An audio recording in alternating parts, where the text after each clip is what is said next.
Hey everybody, welcome back to the channel.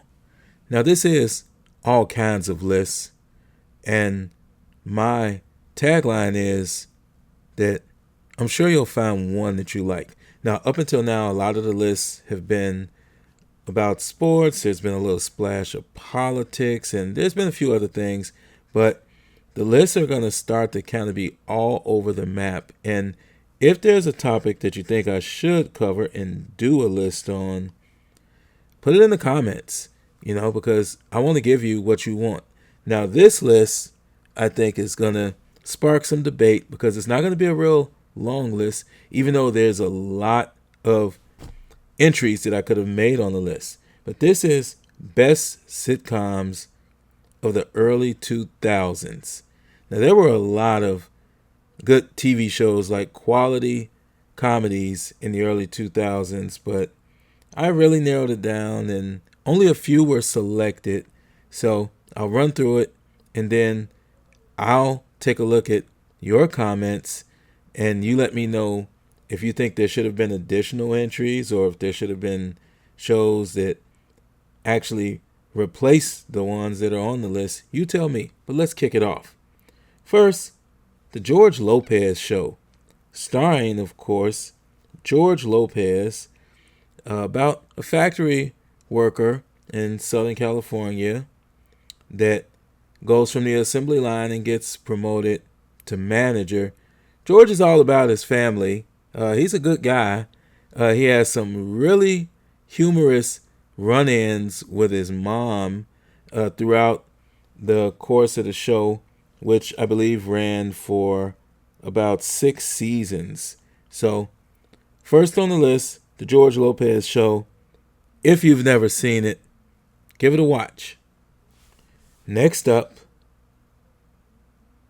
My Wife and Kids, starring Damon Wayans of the very funny Wayans family that features also Kim Wayans, Keenan Wayans, and Marlon Wayans, amongst others.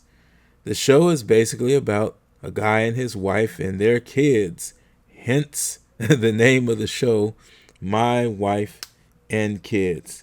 My Wife and Kids was very successful, very popular during its time, and I believe that it got 5 seasons out of its run. So, My Wife and Kids is on this list. Next up, Everybody Hates Chris. Now, this show stars Tyler James Williams before he was Mr. Eddie on Abbott Elementary. As an adult with a job, he was playing a young Chris Rock as a junior high and high school student in New York City, going through some of the trials and tribulations that a young Chris Rock went through, loosely based on his life. Now, Chris Rock does serve as a narrator on the show, and it was very star-studded with Tashina Arnold playing his mom and Terry Crews playing his dad. Everybody Hates Chris ran for 4 seasons, and it probably could have run longer. It was also really popular, but I think there were many factors that led to the show ending, including the fact that Chris Rock himself felt like it really shouldn't run any longer. And in addition to him being the narrator, he was also the executive producer. So, Everybody Hates Chris, featuring Tyler James Williams in the starring role as an actual child actor before he was Mr. Eddie on Abbott Elementary, is on this list. Coming in and what I'm just going to call tops on the list is The King of Queens. The King of Queens is about a blue-collar guy that works as a truck driver and his wife that works as a secretary at a big law firm in Manhattan. living in Queens. I just got to say, how could you not find Doug Heffernan, played brilliantly by Kevin James, not totally hilarious in this show?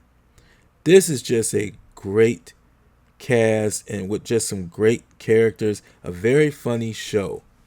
Doug Heffernan, his wife Carrie, and Doug's best friend Deacon, and one of Doug's other friends, Spence, played by Patton as Oswalt, who's a really funny comedian.